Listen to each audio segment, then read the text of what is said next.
Kecelakaan yang melibatkan dua pengendara sepeda motor terjadi di Banyuasin, Sumatera Selatan. Warga dan polisi yang melintas di lokasi kejadian membantu memindahkan kendaraan dan pengendaranya. Keterangan salah satu warga, kecelakaan bermula saat pengendara motor yang datang dari arah kota Palembang menuju Banyuasin dengan kecepatan tinggi saat jalan padat, tak bisa menghindari pengendara motor lain yang memutar arah. Posisi lagi fokus dengan jalan, nengok spion kiri kanan. Tiba-tiba motor Tiba-tiba motor dari sana ngebut.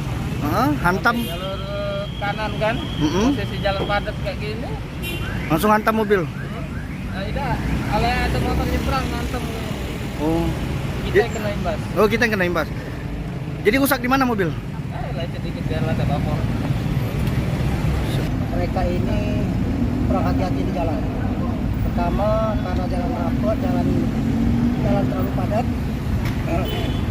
Yang satu tidak melihat, yang nyebrang itu tidak melihat, sehingga terjadilah tabrakan.